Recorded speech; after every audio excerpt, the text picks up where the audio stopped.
Good morning. Thank you for joining me for another 5 good minutes with the Word. I'm Barry Bryson, and we're going to conclude our study entitled Kings and Emperors.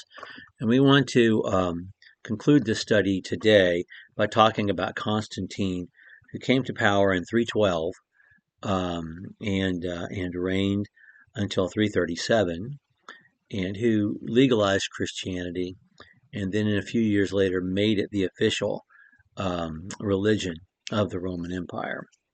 Now, this is beyond the pages of the New Testament, but it is a pivotal moment in the history of Christianity.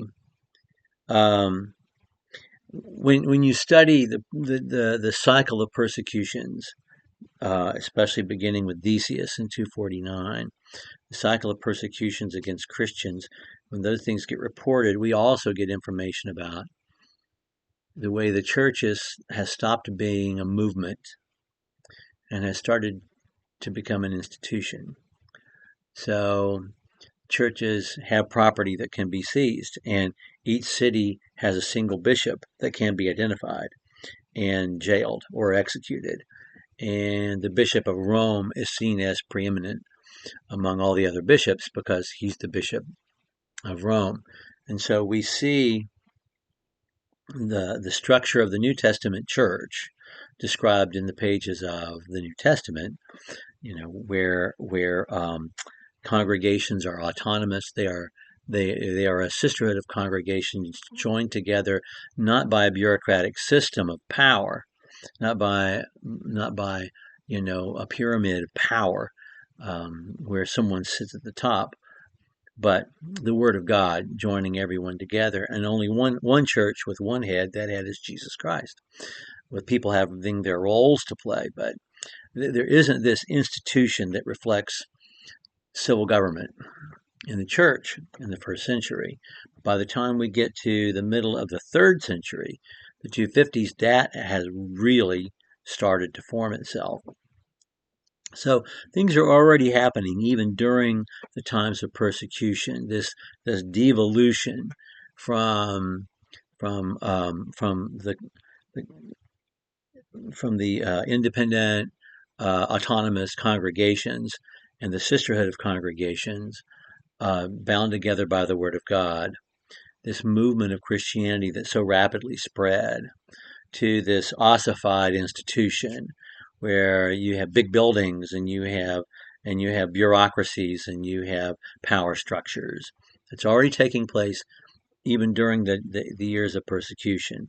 So that devolution has already started. But it takes a giant leap once Christianity is legalized by Emperor Constantine.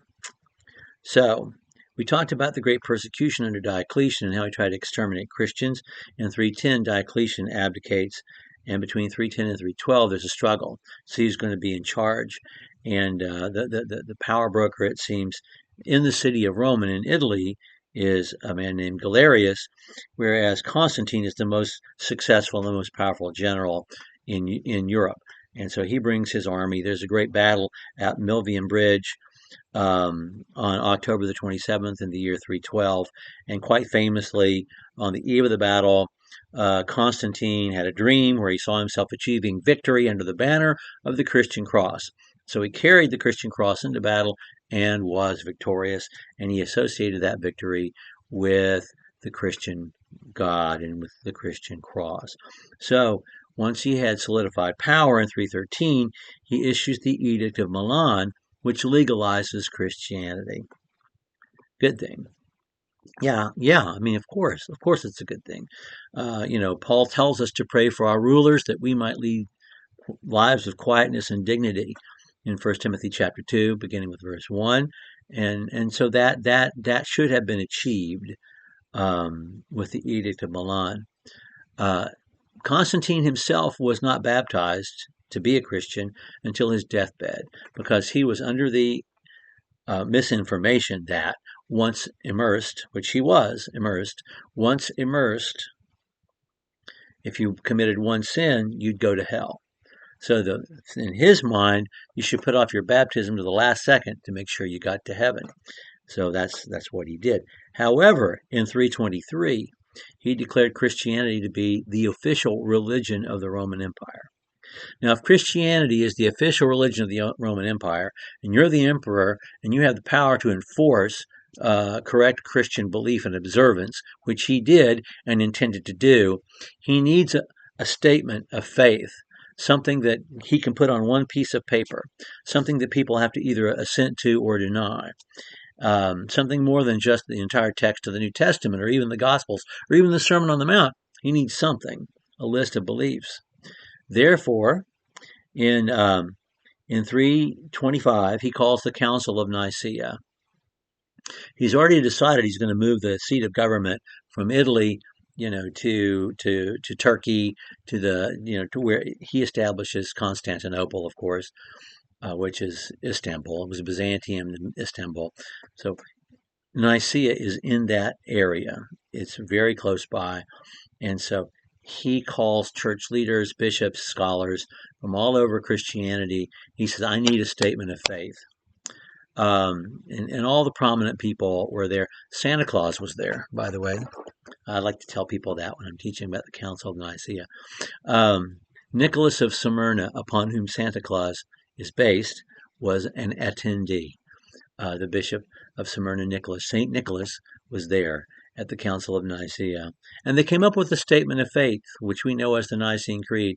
And I will challenge you to look that up, Google it, read it, and see if you can find anything to disagree with in the Nicene Creed. I think that it makes my heart happy that as much as church institutional organization has devolved since the first century, their core doctrine was on point.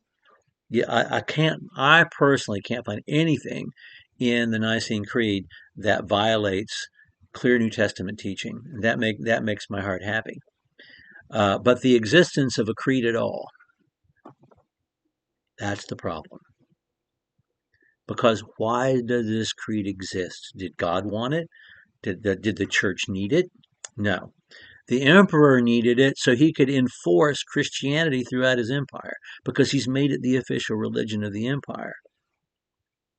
My question that I like to ask students whenever I'm teaching this is, how long did it take Christians to start killing Christians after the adoption of the Nicene Creed? And the answer to that is 9 years, because beginning in AD 334, people started to die because they did not assent to the Nicene Creed. And the history of Christianity from the Council of Nicaea onward is a history of Christians killing Christians. When I used to adjunct for Pepperdine, and I taught religion and culture for Pepperdine University, and we would study this, when we were studying the history of Christianity, I would ask, how long did it take for Christians to start killing Christians? How long did it take for Protestants to start killing Protestants? How long did it take for Anabaptists to start killing Anabaptists? And it's never long. And that's what happens when we leave the institutional structure of the New Testament and the doctrine of the New Testament, the teaching of the New Testament, when we don't do things the way Jesus intended for us to do them, simply in an egalitarian way where every congregation is shepherded by its elders. It's not a republic and it's not a business. It's a flock shepherded by its elders. And each congregation is autonomous and has a sisterly bond with other congregations, tied together because we're all members of the same body, the body of Jesus Christ, with Jesus as our head, with the word of the New Testament as the truth that we need to structure our lives, to know what we need to do. If it gets beyond that, if it's less simple than that, people are going to end up dying eventually. That's just, history has borne it out over and over again. Okay. Well, I hope you like this study. I hope it gave you some information that enhances your study of the New Testament, your knowledge of the intertestamental period, and even some things that happened in the Old Testament.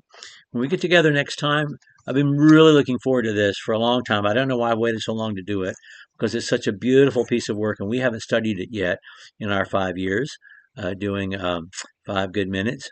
But we're going to begin a study of the book of Lamentations next time, and I look forward to that. So we'll see you then.